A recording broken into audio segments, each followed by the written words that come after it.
ബാബുജൻ, ഇവിടെ ഇപ്പോൾ ഈ ഹേമ കമ്മിറ്റി റിപ്പോർട്ട് അത് സിനിമാ മേഖലയിലെ പ്രശ്നങ്ങളാണ് പഠിച്ച് റിപ്പോർട്ടായി സമർപ്പിച്ചിരിക്കുന്നത്. അവരുടെ ടേംസ് ഓഫ് റെഫറൻസിൽ വരുന്ന കാര്യങ്ങൾക്കുള്ളിൽ നിന്ന് സമർപ്പിക്കപ്പെട്ട റിപ്പോർട്ടാണ്. പക്ഷേ സമൂഹത്തിൽ അത് വലിയ രീതിയിൽ ചർച്ചയാകുന്നു. നമുക്കറിയാം, മറ്റ് തൊഴിലിടങ്ങളും സ്ത്രീകളെ സംബന്ധിച്ച് 100% സുരക്ഷിതമായ ഇടങ്ങളല്ല. പലയിടങ്ങളിലും പല കാര്യങ്ങളും മൂടിവെക്കപ്പെടുന്നുണ്ട്. അപ്പോൾ ഇതിന്റെ ഒരു ഇമ്പാക്ട് എത്രമാത്രം ഉണ്ടാകുമെന്നാണ് താങ്കൾ കരുതുന്നത്? സിനിമാ മേഖലയിൽ വലിയ മാറ്റങ്ങൾ ഉണ്ടാകുമെന്ന പ്രതീക്ഷ നമുക്കുണ്ട്. അതിന്റെ സൂചനകൾ കണ്ടു തുടങ്ങുന്നു എന്ന് നമ്മൾ കരുതുന്നു. ഇവിടെ മാത്രമല്ല, കേരളത്തിന് പുറത്തുള്ള ഇടങ്ങളിലേക്ക് കൂടി അത് വ്യാപിക്കുകയാണ്. അപ്പോൾ നമുക്ക് മറ്റ് തൊഴിലിടങ്ങളിൽ കൂടി അതിന്റെ ഒരു പ്രതിഫലനം ഉണ്ടാകും എന്ന് താങ്കൾ കരുതുന്നുണ്ടോ? അത്രമാത്രം ഇമ്പാക്ട് ഉണ്ടാക്കുന്ന തരത്തിൽ ഇതിന്റെ നടപടികൾ കൊണ്ടുപോകാൻ എന്തൊക്കെ നിർദ്ദേശങ്ങളാണ് താങ്കൾക്ക് മുന്നോട്ട് വെക്കാനുള്ളത്? രേണുക, ഇപ്പോ കുഞ്ഞില പറഞ്ഞതും ജോഡി ചേച്ചി പറഞ്ഞതും കേൾക്കുകയായിരുന്നു. തീർച്ചയായിട്ടും ഓൺ സ്ക്രീനിലും ഓഫ് സ്ക്രീനിലും പ്രവർത്തിക്കുന്ന രണ്ട് സ്ത്രീകൾ തങ്ങളുടെ അനുഭവത്തിൽ നിന്ന് എത്രത്തോളം മാറ്റമാണ് വേണ്ടതെന്ന് ബോധ്യത്തോടുകൂടി സംസാരിക്കുകയാണ്. അപ്പോ ഈ ബോധ്യം വന്നു കഴിഞ്ഞവരാണ് കേരളത്തിലെ സ്ത്രീകൾ. അത് തൊഴിൽ മേഖലയിൽ നിൽക്കുന്ന സ്ത്രീകൾ മാത്രമല്ല, അതിനെ നിരീക്ഷിക്കുന്ന സ്ത്രീകൾ പോലും എന്താണ് ഇനി സമൂഹത്തിന് ആവശ്യം, ഏത് രീതിയിലുള്ള മാറ്റമാണ് സമൂഹത്തിൽ വേണ്ടതെന്ന് പൂർണ്ണ ബോധ്യം വന്നവരാണ് സ്ത്രീകൾ. അപ്പൊ അത് ബോധ്യം വരാത്ത ആളുകളാണ് ഈ പറഞ്ഞ പവർ ഗ്രൂപ്പിന്റെ ഭാഗമായിട്ട് നിൽക്കുന്നത്. അപ്പൊ ആ പവർ ഗ്രൂപ്പിനെ നമ്മൾ തുറന്നു കാണിക്കുകയാണ്. WCCയുടെ ഉദയം പോലും ആ പവർ ഗ്രൂപ്പിനെതിരെയുള്ള റെസിസ്റ്റൻസ് എന്നുള്ള രീതിയിലാണ്. സിനിമ എന്ന് പറയുന്ന തൊഴിൽ മേഖല കുറച്ചുകൂടി പ്രകടമായി അതിന്റെ ദൂഷ്യഫലങ്ങൾ പുറത്ത് കാണിക്കുന്നു എന്ന് മാത്രം. രേണുക ഓർക്കുന്നുണ്ടാവും, കേരളത്തിൽ സെയിൽസ് ഗേൾസ് അല്ലെങ്കിൽ സ്ത്രീകൾ, സെയിൽസ് രംഗത്തെ സ്ത്രീകൾ ഇരിക്കാൻ വേണ്ടിയിട്ട്, കുറച്ചു സമയം ഇരിക്കാൻ വേണ്ടിയിട്ടാണ് സമരം ചെയ്തത്. ഒരു 8 മണിക്കൂർ 10 മണിക്കൂർ ഷിഫ്റ്റ് അടുപ്പിച്ച് ചെയ്യുന്ന സ്ത്രീകൾ ഒന്ന് ഇരിക്കാൻ വേണ്ടി സമരം ചെയ്ത ഒരു കേരള ചരിത്രം കൂടി നമുക്കുണ്ട്. അധികം കാലമായിട്ടില്ല. അപ്പോ എപ്പോഴും ജനാധിപത്യത്തിന്റെ പ്രത്യേകത എന്ന് പറയുന്നത് പിടിച്ചു വാങ്ങേണ്ടുന്ന ഒന്നാണ് എന്നുള്ളൊരു ബോധ്യം കേരളത്തിൽ ഉണ്ടാവുന്നു എന്നുള്ളത് കേരള സമൂഹത്തെ സംബന്ധിച്ചിടത്തോളം വളരെ അപമാനകരമായിട്ടുള്ള ഒരു കാര്യമായിട്ടാണ് തോന്നുന്നത്.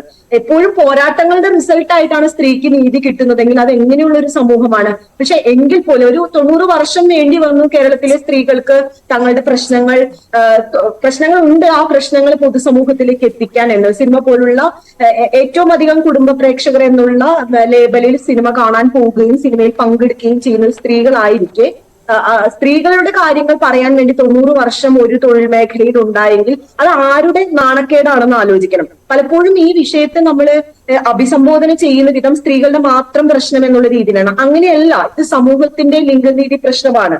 സ്ത്രീക്ക് മാത്രമായിട്ടുള്ള ലിംഗനീതി പ്രശ്നമില്ല.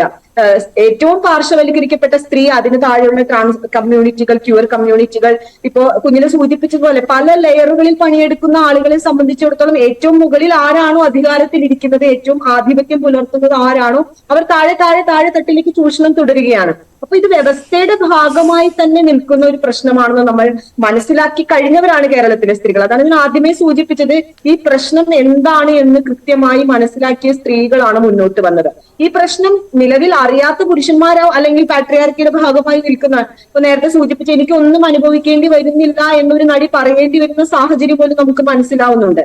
ഏത് സാഹചര്യത്തിലാണ് അത്തരത്തിലുള്ളൊരു പ്രസ്താവന ഒരു നടിയോ അല്ലെങ്കിൽ ആരോ, അത് ഈ സിനിമ മാത്രമല്ല ഏതൊരു തൊഴിൽ മേഖലയിലും ജോലി ചെയ്യുന്ന സ്ത്രീകൾ തൊഴിൽ മേഖലയുമായി ബന്ധപ്പെട്ട് തങ്ങൾക്ക് യാതൊരു ചൂഷണവും അനുഭവിക്കുന്നില്ല, തങ്ങൾക്ക് യാതൊരു തരത്തിലുള്ള പ്രശ്നങ്ങളും ഇല്ല എന്ന് തുറന്നു പറയുന്നത് പോലും ആ വ്യവസ്ഥയുടെ ഇരയുടെ ഭാഗമായിട്ടാണെന്നാണ് ഞാൻ മനസ്സിലാക്കുന്നത്. അപ്പൊ അതുകൊണ്ട് ജസ്റ്റിസ് ഹേമ കമ്മീഷൻ വരുന്ന സമയത്ത് കേരളത്തിൽ മാത്രമല്ല, തമിഴ് സിനിമാ മേഖലയിലാവട്ടെ അല്ലെങ്കിൽ ഇതര ഭാഷാ സിനിമാ മേഖലകളിൽ ഇതുപോലുള്ള ഒരു മൂവ്മെന്റ് തങ്ങളുടെ സിനിമാ മേഖലയിലും തങ്ങളുടെ തൊഴിൽ മേഖലയിലും വേണം എന്ന് പറയുന്നത് സമൂഹത്തിന് മുന്നോട്ട് പോക്കിനെയാണ്. പ്രത്യേകിച്ചും സ്ത്രീകൾ ഉന്നയിക്കുന്ന വിഷയം അത് കുറച്ചും കൂടി പ്രോഗ്രസീവ് ആയിട്ടുള്ള സമൂഹത്തിൽ അത് മനസ്സിലാക്കാനായിട്ട് ആളുകൾ ഉണ്ടെന്നും ഉന്നയിക്കുന്ന വിഷയത്തിൽ നീതി വേണമെന്നും ആഗ്രഹിക്കുന്ന ഒരു സമൂഹം വളർന്നു വരുന്നുണ്ട് എന്നുള്ളതാണ്. പലരും WCCയുടെ മാത്രം വിജയമായിട്ടല്ല എന്ന് പലപ്പോഴും സൂചിപ്പിക്കുന്നത് അതുകൊണ്ടാണ്. WCCയോടൊപ്പം നിൽക്കാൻ പറ്റുന്ന ഒരു വലിയ വിഭാഗം എഡ്യൂക്കേറ്റഡ് ആയിട്ടുള്ള, വിദ്യാഭ്യാസമുള്ള, സാമൂഹിക ബോധമുള്ള, മാനവിക ബോധമുള്ള ഒരു തലമുറ വളർന്നു വരുന്നുണ്ട് എന്നുള്ളൊരു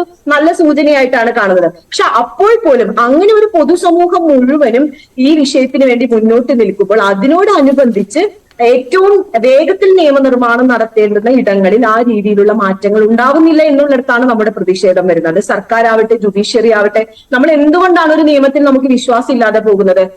നമുക്ക് ഏറ്റവും വേഗം നീതി വേണമെന്ന് വിചാരിക്കുന്ന സന്ദർഭങ്ങളിലെല്ലാം നീതി വളരെ സാവധാനത്തിലാവുകയും ഒരുപക്ഷെ കിട്ടാതിരിക്കുകയും ചെയ്യുകയാണ്. അപ്പൊ ഇത് സെക്ഷൽ ഹറാസ്മെന്റിന്റെ കാര്യത്തിൽ മാത്രമല്ല, തൊഴിൽ നിഷേധമാവട്ടെ, അടിസ്ഥാന സൗകര്യങ്ങൾ ഒരുക്കുന്നതിലുള്ള വീഴ്ചകളാവട്ടെ, ഒരു സ്ത്രീക്ക് മൂത്രം ഒഴിക്കാൻ പോലും വേണ്ട സൗകര്യം ഇല്ല എന്നുള്ളത് സിനിമ തുടങ്ങിയ കാലം മുതലേ അങ്ങനെയാണ് എന്നൊരു ഏറ്റവും സീനിയർ ആയിട്ടുള്ള ഒരാൾ പറയുമ്പോൾ 2024 നമ്മൾ എല്ലാ തരത്തിലുള്ള പുരോഗമനത്തെ കുറിച്ച് സംസാരിക്കുമ്പോഴും ഏറ്റവും അപ്ഡേറ്റഡ് ആയിട്ടുള്ള കൾച്ചറിനെ കുറിച്ച് സംസാരിക്കുമ്പോഴും സാക്ഷരതയെ കുറിച്ച് സംസാരിക്കുമ്പോഴും ഒരു സ്ത്രീക്ക് അവളുടെ അടിസ്ഥാന ആവശ്യം നിർവഹിക്കാൻ സൗകര്യമില്ല എന്ന് പറഞ്ഞാൽ അത് ഏത് തരം സമൂഹം എനിക്ക് മനസ്സിലാവുന്നില്ല. ഇത്രയും അവിടെ പോലും കൃത്യമായ ഒരു ഇടപെടലിലേക്ക് പോകാനല്ല, വീണ്ടും കാത്തിരിപ്പിന് തന്നെയാണ് നീക്കം നടക്കുന്നത്. ഇനി കോൺക്ലേവ് ഒക്കെ നടന്ന് മാത്രമേ അത്തരം ഒരു അടിസ്ഥാന പ്രശ്നത്തിൽ പോലും നടപടികളിലേക്ക് കടക്കാൻ കഴിയൂ എന്ന മെസ്സേജാണ് സർക്കാർ നൽകുന്നത്. ഇവിടെ അഡ്വക്കേറ്റ് പ്രശാന്ത് പത്മനാഭൻ